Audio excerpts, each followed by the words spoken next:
What is up, everybody, man? Thank you guys for tuning in to another episode of Coffee and Coaching. And, this is not only the last episode of Coffee and Coaching for the year, but this is actually going to be the last episode of Coffee and Coaching that we do. So kind of excited, but also, it's been a fun run with the Coffee and Coaching series, and super excited to close things out with my man, Mr. Fred Butts. What's up? What's up? Well, first off, I'm really honored. I didn't realize this was the last Coffee and Coaching, so that adds a little bit of pressure there. But just a little bit. I'm good for that. Because I've been watching them all, over and over again, and so So I'm sure your schedule just doesn't lend itself to having as many tentacles out there, huh? We're actually, finally going to launch the podcast and, Nice. going underneath the Coach Code brand. So it's going to be the Coach Code podcast, and we'll use this same time slot to go live every week, but it'll be under the Coach Code, under the Coach Code podcast brand. Okay. And a little different, similar format, a little different conversations. I will be bringing in, outside influencers, people that have had an impact on my life, that are having impacts in other industries. Whereas Coffee and Coaching has really just been people that I have the opportunity to work with, on a day in and day out basis, monthly, weekly, and daily some. And so that's, the whole premise of Coffee and Coaching, which actually, started back during the COVID days. And we kicked it off with free coaching Fridays. And I just have a belief that you don't want your brand to be associated with free. There's only a handful of people that have been able to get away with that. Yeah. And so I just didn't want my name, my brand to be associated with free. Just because, Fred, if you don't value your time or your worth, nobody else will. No, I think when you get to there's probably a place at a certain size in volume of brand recognition where you can do things like that carefully, right? Carefully and in a measured way. But I think you're right. Certainly when you're putting the energy and the time into what you're doing to build your brand, you're already vis-a-vis that giving a ton of yourself to the world just in that, Yeah. So no. Yeah. So we transitioned, Coffee and Coaching. This is episode 50 something. So we've had a good run with it, and we just know it's time to launch the podcast. And so what we're excited is that there'll be a new format of the of Coach Code podcast that will drop every week. But what our plan is that we're going to drop an episode every day, Monday through Friday. And it's going to be a lot of the older conversations that we've had throughout Coffee and Coaching, throughout Expert Mentors, throughout the Power Hour, throughout the Honey Badger conversations with Jay and Al. And so, our plan into 22 is still to do those Tuesday, Wednesday calls, and then we'll do the new Coach Code itself. But we're just going to repurpose and repump some great conversations that we've had over the years. I mean, Expert Mentors, we just did episode 170 yesterday with Stasek. So it's been fun, man. It's been a run, and I think it's time to get it out into all the podcast channels. I know Holly's been yelling at me for years to do it. I'm a little hard-headed and stubborn and slow sometimes.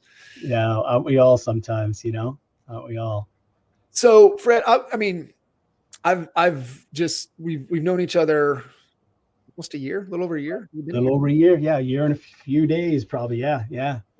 And I just, you have a fascinating, story, a fascinating history, and, you're in a whole nother season of your life getting into real estate. And there's just, you and I've had some just fantastic conversations, some of my most favorite conversations over the last year. And I was talking with Iva as we were, strategizing on who we're going to have. And I was like, man, I got to get Fred on Coffee and Coaching before we close out, just because your story to me is fascinating. There's so many lessons and so many things that can be learned and applied. And I would love for you to just kind of, take us back and start to unpack, kind of your career, and we'll navigate those waters moving forward. That'd be great. I love that. Thanks again for having me on. It's been an incredible year, and I just want to say thank you to you because, as you'll hear through my story and journey, this was such a new venture to me, and without your guidance and kind of steadying my ship, and kind of, you're like bumpers at a bowling lane. Like I just would be going in the wrong direction. You just kind of tap, tap, tap, and just kind of move me over again. And sometimes heavier taps, but it's all just been deeply appreciated. So thanks for that. I appreciate that. Yeah. So you've heard my story. I'll tell it again for the folks out there. I grew up in a blue collar family. My folks kind of clawed their way into the middle class, and it was just that, that generation, just ferocious work ethic and tenacity and perseverance. And you get there that way. And so we had wonderful values inside my home and tons of love. And education was important for sure, but they didn't come from a place where they understood the true power of personal growth and the true power of education. They could see it, right? They could see neighbors maybe that, or other, but it's different when, maybe when you've fully experienced it yourself. And so I went out and started going to college and was trying to go through pre-med, a pre-med major. And then I just went to work at LL Bean for Christmas money. It's a big retail store. That those of you not aware of it, it's sort of like something along the lines of a Cabela's. It was kind of big before Cabela's got big, though, and it's $1 billion company, and it's retail, outdoor sporting goods retail. So anything self-propelled, they would sell. They're not going to sell a motorcycle, but they would sell bikes and skis and packs and kayaks, and so I started working there, and I fell in love with the company culture. It was like nothing I'd ever seen. And it was really that kind of, hooked me. It was, we were, on Tuesday, there would be 25 of us mountain biking. On Thursday, 7 or 8, 10 of us would go rock climbing. All winter would be ice climbing and skiing. And, and then they were paying us to go become professional instructors in these disciplines, so it was like, I'm in my 20s and these guys are paying me to become a professional expert in all the things that I've always wanted to do actively. So I was just, thinking, wow, this can't be any better than this. And so I stayed, and I never left. And so, I worked my way up pretty swiftly through the company, which is, rare for someone my age. And LL Bean was one of those companies. And this is interesting because it'll tie into a lot of the things that I've been learning from you and just some of the reading that you've, turned me on to. When you get into a company like that, you move into the corporate setting, which is what they want you to do. They want to infuse you with all this knowledge about how to do all these things, and then they want to bring you up to the corporate offices. And so the question you asked yourself in looking back is, was I following my dream, or was I following just kind of this prescribed dream, and so we can talk about that a little bit later. But nonetheless, I go up there and it's a pretty tough neighborhood. It's a wonderful people, but these are all Ivy League graduates. They're, and then there was limited movement once you get up there because the quality of life and the opportunity was incredible. And so it was difficult to move around. But I will say LL Bean gave me probably the most incredible business education I could have ever asked for. So I went from customer service ground up all the way through to inventory and product development, and I just learned and sourcing and all these incredible skills. And then I got headhunted, which is very common back in that, probably still common, but back then I got headhunted by a big textile company called the Polotek company. They invented fleece, like literally invented the first polar fleece was invented by them. But they made hundreds of textiles that are the everything you see on North Face and Patagonia and Arc'teryx and anybody, right? And so I took a job with them to become, I guess, head of the North American sales drive, right? So I did that. I had never done sales in that capacity, and I embraced that, and I got to work with. From there, I got this exposure to all these other companies. So I got exposure to Land's End and Eddie Bauer and Cabela's and Bass Pro and you name it, right? Yeah. And so it was an amazing journey, really. I lived in multiple places in the U.S. and then and then I will say, again, in retrospect, there was a time at LL Bean when I was so intricately involved with the product and so close to the customer. And I remembered how much I loved that. And as I moved along in my career, and I'll circle back to this, I started the career path. I maybe just riding that wave with maybe not as intentionally as it could have been, or, if I had really thought through it, knowing what I know now, right? Is that I was moving away from the customer, and I was moving away from the final product, and I was moving away from all these things that I really enjoyed. But they were all progressions in my career, in the macro. So so about 2000, year 2000, the company Polotek was struggling, and everything was moving to Asia and from the textile world. If it hadn't already, it was pretty much, it was happening. And so I left Polotek in 2000 and kind of trying to figure out what to do next. And I was faced with this kind of choice. I had this big corporate job opportunity with Reebok to run all of men's apparel. That was, I told you that offer's right here in this filing cabinet. Still there. Yeah. There, it was more money than I'd ever made. It was tickets to every major Super Bowl. They ran everything back then. Reebok was they were there. They were it.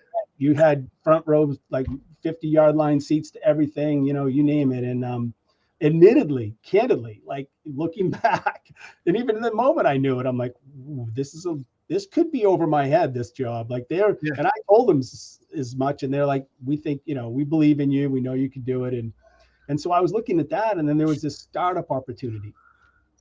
And these couple of guys that were in manufacturing at Polotek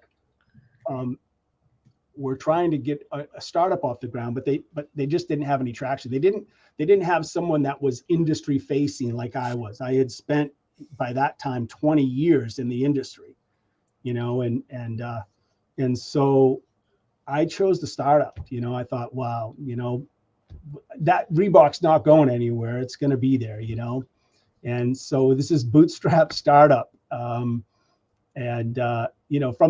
we had to build our office. We had a big open space. There were no rooms or anything. So we had to frame up and build the office. And it was everything you hear about a startup being. It was really building it from the ground up. Now, what's important for me, and it'll play into my conversation a little bit later, is I had the benefit of becoming an expert in my field, in the top 10% of knowledge base in that whole industry, over a slow bleed of year after year, training, right?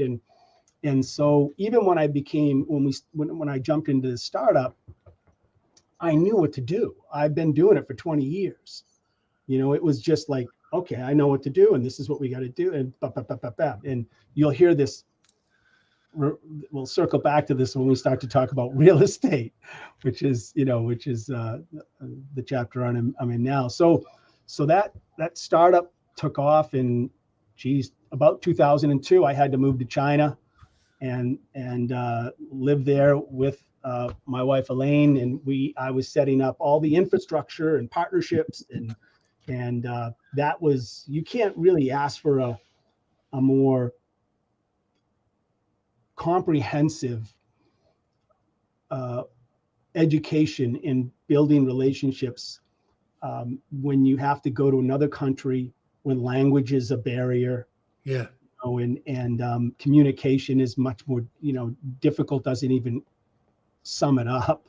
So it was it was exciting, right? Super exciting and incredibly challenging. And like everybody, when you're building a startup, it's tremendously long and hard, right? Work hours, but throwing that Asia contingent into it kind of even magnified that, because I would finish my day and get back, and everybody back in the US, like my other partners in the US, would want an update. So you're up till 2 or 3 in the morning giving them an update, and then back at it. So it was quite a journey.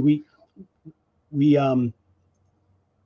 were able to pretty quickly, and I was leveraging all my contacts that I had my network, and we were pretty quickly, after we got the China base set up, we were pretty quickly able to bite into some really big accounts, and then it was just really just pure tenacity and will. It was. We grew pretty quickly. We grew within 7 years. We grew from 0 to about 21 million in revenue. Giddy up. Yeah, it was a good push. It was a good push. We had some big customers and some big. We were probably making around, at that time, we were making 2 million garments a year. Roughly. That's crazy. Yeah. What I'm just so curious about the decision, because most people would gravitate to the sure thing. They would gravitate to the limelight. They would gravitate to all of the bells and whistles and perks, and their significance is on a whole nother level with taking the Reebok deal versus turning that down and going the startup route. I'm just like, what went into that whole decision, and how come you went the startup route versus almost the sure thing? Yeah, that's a great question. Yeah, it's so, my dad, my father, like many fathers, right, across the United States, across the world, they make decisions. They have children. They often make decisions that they feel are the safest decisions to ensure that they can take care of their family. Yeah.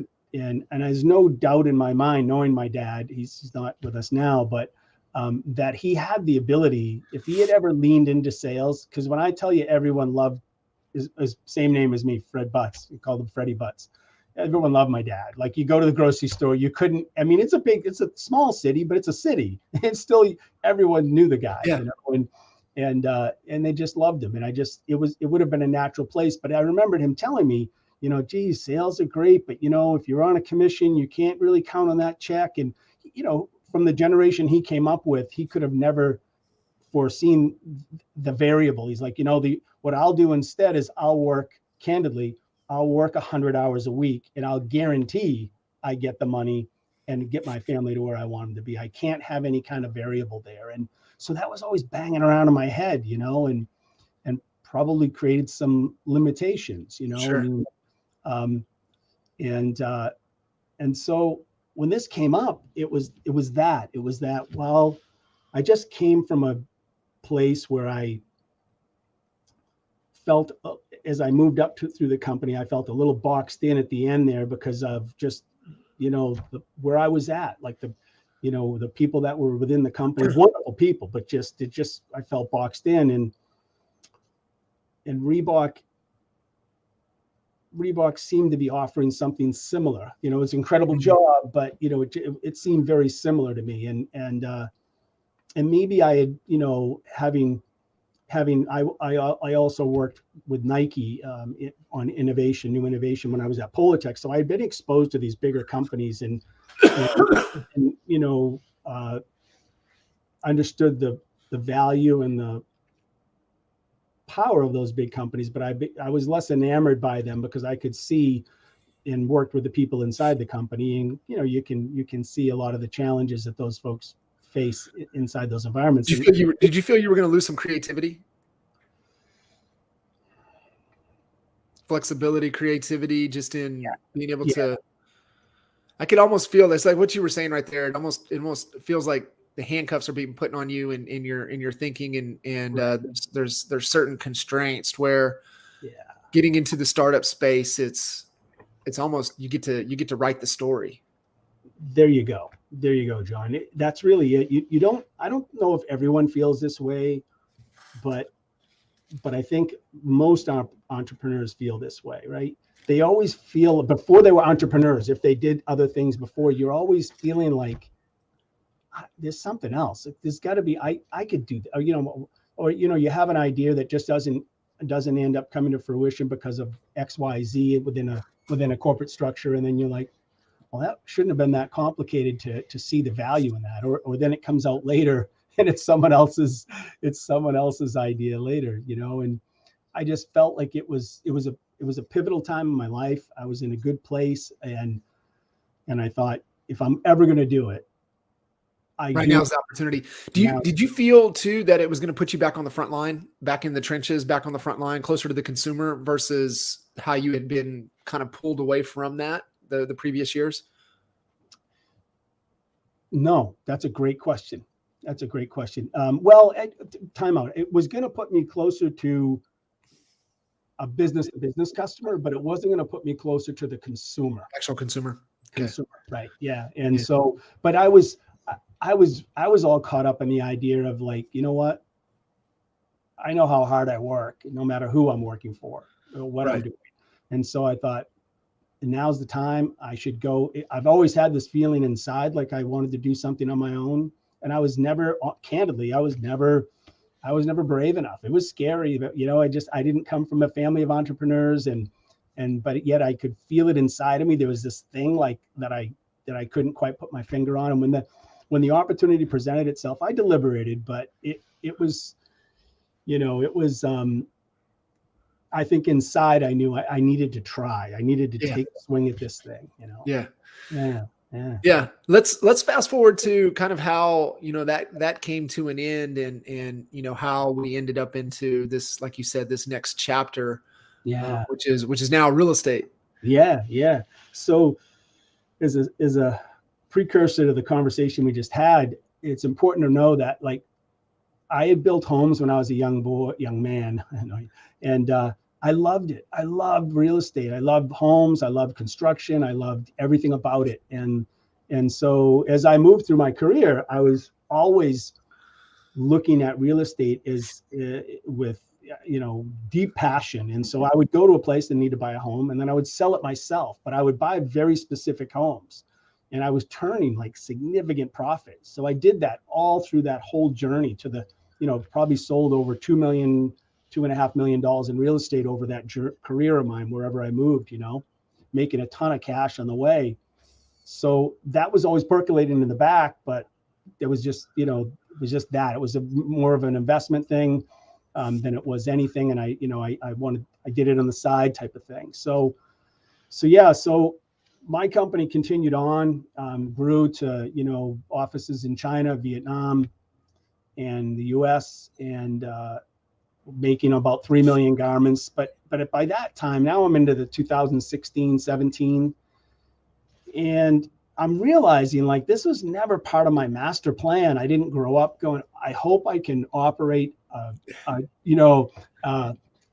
big global sourcing company. And so for people that don't know, basically we manufactured product for other people, but we were responsible for textile engineering, textile selection, garment design, all the manufacturing, putting other people's labels in it, like North Face or LL Bean or Arc'teryx or whoever, and then shipping it back to the United States, right, for them to sell. And that's not an easy job. Like when you're out of the country 170 days out of the year, you got things happening with your family. Yeah.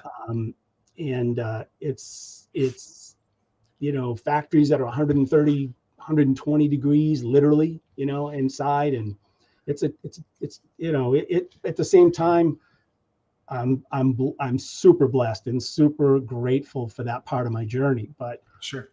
But it was just wearing on me, and you could see that in just my continued evolution in the company. Like what I was doing and what the company was doing. You somehow that stuff shows itself when it's not your passion. And the other thing that I realized, and we'll talk about this, is I realized that I wasn't prepared for that kind of success. What do you mean? Yeah. So into, like there's so much information available to us all now, and in creating our vision and creating a very specific goal and attainment. And I think that, right behind me here, Jim Collins talks about, and you've talked to me about, about making sure we have goals when we get to those goals. So goals behind the goals, and that there's always what's next. You talk about what's next, always, right? And I get coming from my family background, getting to that level of success, I was on the moon. I didn't know where to go from there. You know what I mean? And so I think all of those things culminated in this kind of like lack of this like deflation of passion for what I was doing in that environment, and just feeling like, for sure, I just wanted to be here in the United States and find my success here with the people that I loved and the people I wanted to be around. And so yeah, we closed down the company in 2017, and it was really at that point, it was like a huge awakening, because as we were winding down the company, I had started to get into, I was kind of toying with the idea of, okay, if we're going to keep the company going, what kind of changes would we make, and what kind of process change, and so I started to peel that onion back a little bit, and then I started to see all these other personal growth areas that were available, through YouTube. And this is, so this is back in 2017 when a lot of thought leadership exploded on the internet in other ways. That was the time, and it just hit me like a ton of bricks, and I became this ravenous learner of everything I could, like, because when you're running a company at that size, you're like many, like you're just on the treadmill, and there's just almost no time to breathe. And so I felt like there was this awakening for me of a myriad of things, from my personal health to investments to you name it, right? The full spectrum. One of the hardest things to protect is the personal health at that size. Yeah, it really is. It definitely is. Yeah. I mean, it definitely, no matter, there's no way to protect yourself if you're living like I was in on opposite sides of the planet at the frequency I was living. I mean, that's going to fray some telomeres right there, no matter what you do. Yeah. Because it's just, you can't, sleep is such an important part of our health, and mine was a mess. My circadian rhythms were just, a mess. So yeah. So I think it took me a little bit of just this kind of learning. I went through a couple of years of just trying to figure out, like, what do I really want to do? I knew it was real estate related, but I didn't know exactly what capacity. Yeah, it was going to be real estate investment, and I had built around some other business plans that are still percolating in residential assisted living, with residential homes. So that's still a percolating business plan. But I thought it would be but real estate investment could include syndications, could include a variety of things. And so that led me to just say to Elaine, like, hey, I'm gonna lean into real estate heavy. I've loved it. I've always loved it. It's never gone away. And said, why don't you get your license so that we can work in partnership, and you'll know more about real estate. Just take the course. I mean, even so she got her course, got her license. This is just going into COVID, and she said, I got to hang my license somewhere, and I'm looking at this local KW. I don't like them, but I like this local Bean Group. And then there's this company EXP, and I keep hearing people talking about them, but I don't really understand, what it is. Right. And so we kind of just set it aside. And I'm like, because I didn't want to be in real estate. I had no interest in being, for me, in the KW model of real estate. Because why? Because I learned what leverage was. I learned what happens when you create leverage and how powerful it is. And I knew that if I was at KW, I would be the lever. I would be the rock that the stick was being pushed on. And so I thought, and then that's fine for like people do incredibly well in these places. It just wasn't for me anymore, And so she came back once again and said, listen, I really think you should read about EXP. And I said, okay, I'll sit. I sat down and started reading, and I was like, wow, this is really different. And I'm seeing global opportunities because of our background and internationally. And there's something, you hear this, everyone hears this. The best entrepreneurs know when to say no. They get really good at saying no, right? They say that like all day. No. But the other flip side to that is the best entrepreneurs, they know when they come across an opportunity that you can't say no to. Even if it is a pivot from what you think we're thinking, you got to know when you see those opportunities. And that's what I saw when I really dug into EXP. And I chatted with Jay Kinder, had a great interview with him about a year and a few weeks ago, and talked to some other folks in the company like Brent and Tina Cowell, all wonderful people. And I thought, wow, I can't let this go. It's so different, and it's such a great opportunity. So I dove in.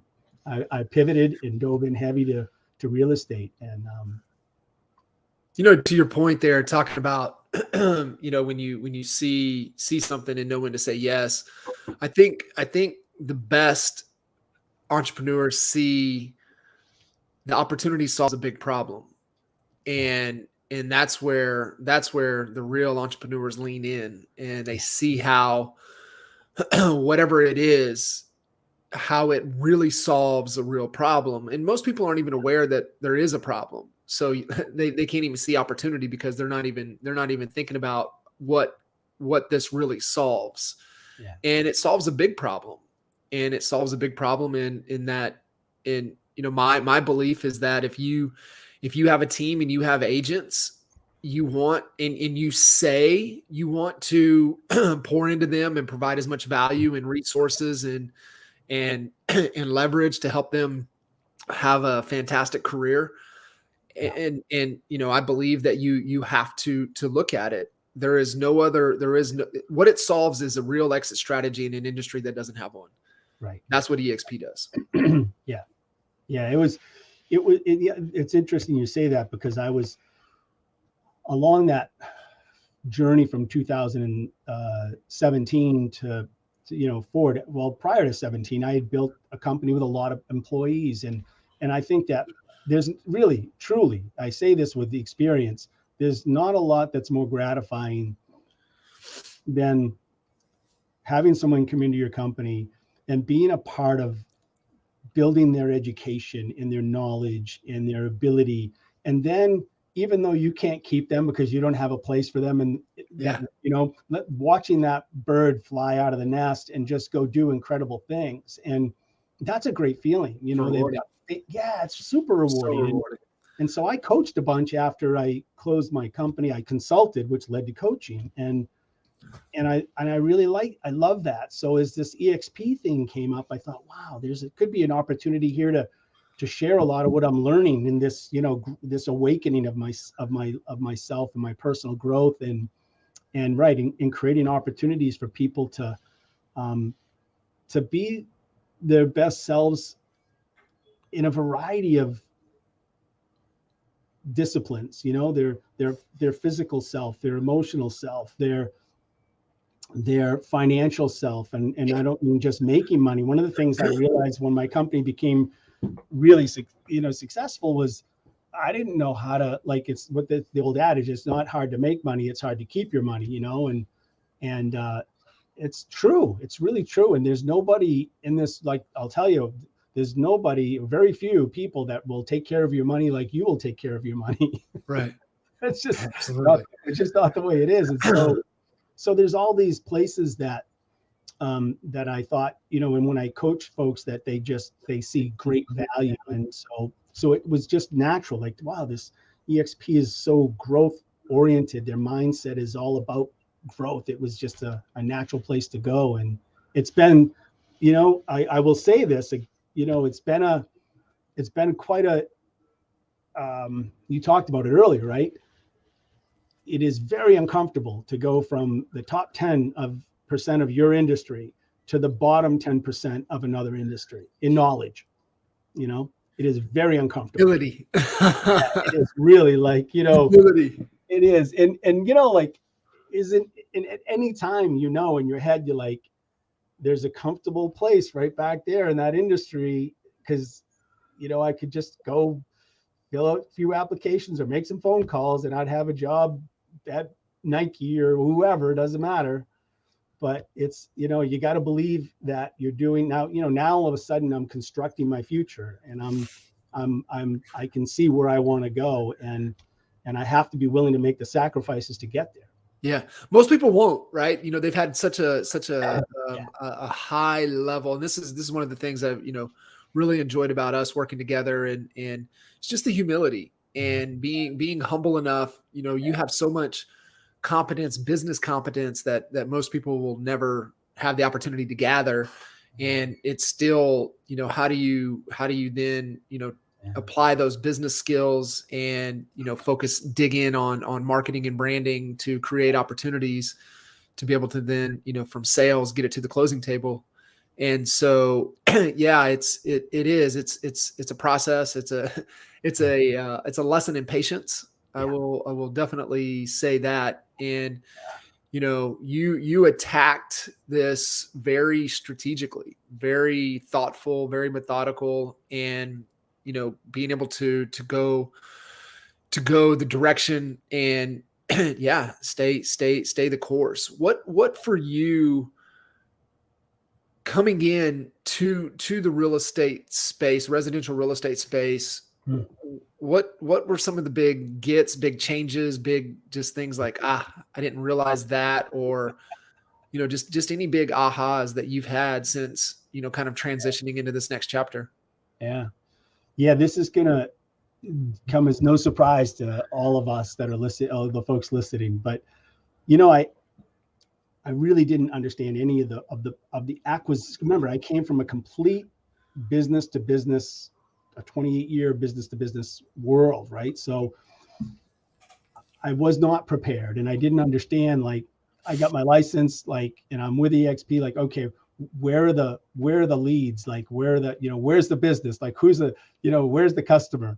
And then I started seeing there were some models out there, like you could pay this company and, whatever the company might be, and they would provide you with some leads that were not really good leads. They were like people that were just not truly interested or in a position to buy a home, or certainly I didn't get any seller leads. And so I thought, well, and then you got to split it with them for like 35-45% split before your company split. So I'm like, well, that's not a scalable model. So I had to kind of, I think the most initial uncomfortable piece was like realizing that I have to work my sphere for sure, but I also have to start prospecting. And what does that look like? So now I'm getting into a space, and I always knew this. I always knew that there was a skill to be built in me that was, capable and comfortable having that dialogue with somebody and getting someone on the phone and getting them to engage with me and talk and trust me in a fairly short period of time. And I think that was super uncomfortable. It became a very clear reality early on, thanks to you and our work. And I continue to work. I've become comfortable with it now, and I understand the necessity of it and the discipline of it. Yeah. Yeah. And I mean, I think the biggest lesson, being able to learn quickly and adapt and continue to not allow, those challenges to derail and set us back, but just keep, one step forward each and every day. Yeah. To me is the bigger lesson, especially, for anybody that's had success in anything, to step into a whole new arena and try to, one, to think that it's going to just translate. There are certain things that from industries that do carry over that give you, in my opinion, give you a competitive advantage over the rest of the marketplace.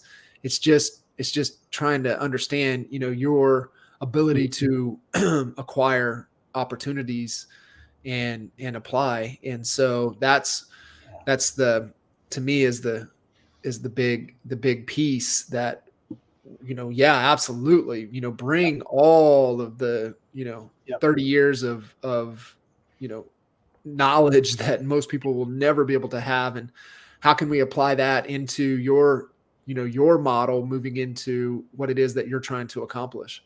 Yeah. And, it's interesting you say that, because throughout the year, the people that we have dealt with, both Elaine and I, as a team, we've gotten this continued theme of people coming back and saying things like, wow, I am like just blown away by how professional you guys are and how you handle yourselves and how you communicate and really from where I've come from, that was the only way. Like, there was no other way to communicate but that way, like with that thoroughness and that clearness and that succinctness. And so that part of it, to your point, we're quickly creating these kind of raving fan reviews because people are just, completely enamored. I think they're wonderful real estate agents all over the place. They didn't all have the benefit of that training that over time that I, had kind of embedded into me over 28 years. And you're right. And so, so we're really lucky, fortunate, I should say, to have gone through that. And now that does translate directly to our consumer. Sure. Yeah. What are you, looking at kind of, the year that a lot of learning this year, a lot of, trying to translate things. Oh, it's, I got to figure this out. Yep. But what are you guys most excited about as we're wrapping up kind of this first year, wrapping up an actual calendar year, heading into a new year for you guys in the market? What are you excited about moving forward? Yeah.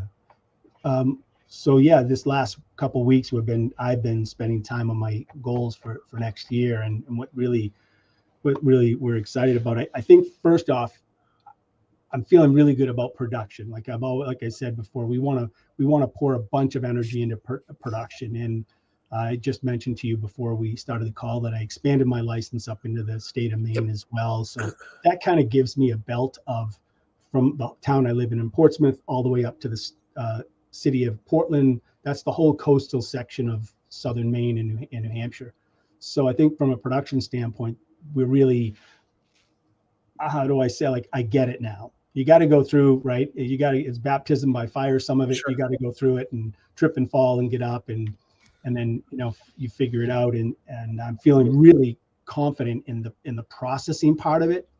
And so getting to a place now where that's something from our past that we're real comfortable with, creating processes and SOPs and really systemizing things at the finest level to make them the most efficient they can be. So there's the production piece. The other part that's starting to happen just by nature of the folks we're engaging with is we're getting more interest in agent attraction, or people that are interested in EXP. By and large, just they're saying, well, we really enjoyed, as agents, we really enjoyed working with you, and it's unlike other experiences we have. So they want to lean into that a little bit. And so I was, and I've talked to you and Jay a little bit about this. Have you taken some of the, how from the business to business, kind of how to deal with personalities and how to deal with for me, it's just, just being able to deal with those personalities and how that translates almost B2B with real estate agents. Yeah. Like, so disc training or Sure. personal training of that. Yeah. So we've gone through, a bunch of like Enneagrams, disc training, and 2.0 and other things. So I'm always trying to apply that to folks that I meet to try to help them see things in a way that's comfortable for them to see it and to communicate on it. But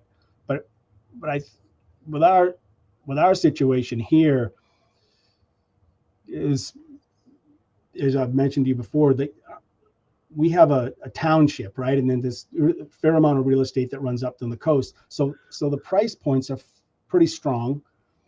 The real estate agents, a lot of them, there's a lot of legacy real estate agents that have been here for a long time that are owning entitled. I think there's some entitlement to it. I really believe there is. And so, I think that,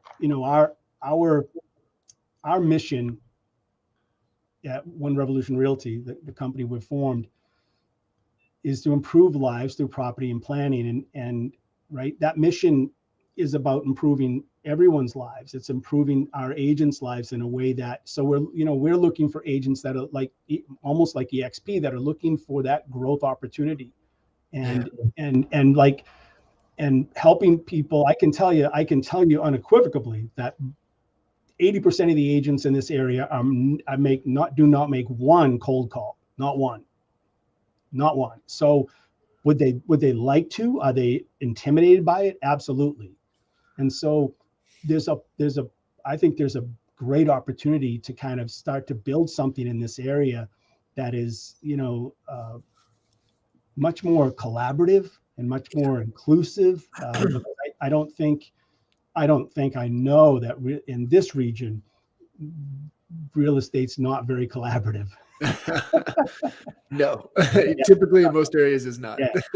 Yeah. So I thought this is a great opportunity. I think, I think EXP provides that. We're really excited about starting to become really more instrumental in agent attraction. And I needed to know more about, candidly, what I was doing. I just, I maybe from where I grew up, I had to know how to do what I'm doing before I could tell somebody to come on board with me, because I wanted to experience that whole process, of learning, of coming on board, and the pain points of that, and so so I think we're excited about production.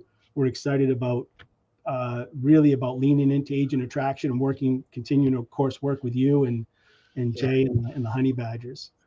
I'm excited for the impact that you guys are having on the community as well. I know you and Elaine are involved pretty deeply, and it's that involvement that creates awareness and creates mind share. And it's always right things, right order, mind share, then market share. And so it's just a matter of time. It's coming. And so I will say, as we kind of wrap up here, is that one of the things that I appreciate about you, and it's a lesson that everybody listening in can take away, is that no matter how much success you've had in previous lives, or even success in your current life and current chapter, always stay a student, always stay humble. And that's one of the things that I admire about you is that just always a student, the humility.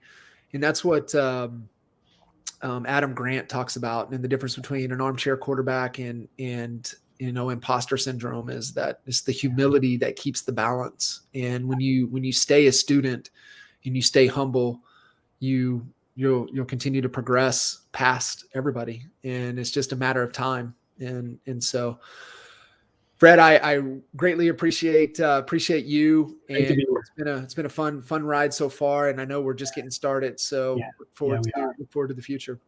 All right, happy holidays, my friend, and thanks for all your help with everything. You got it, brother. Appreciate you. Thank you, guys, and stay tuned. We'll be catching you guys with Coach Code podcast coming your way. And if you have anything or need any help, have any questions, feel free to reach out, and we'll see you guys soon. Take care. See ya. Yeah, bud. Bye.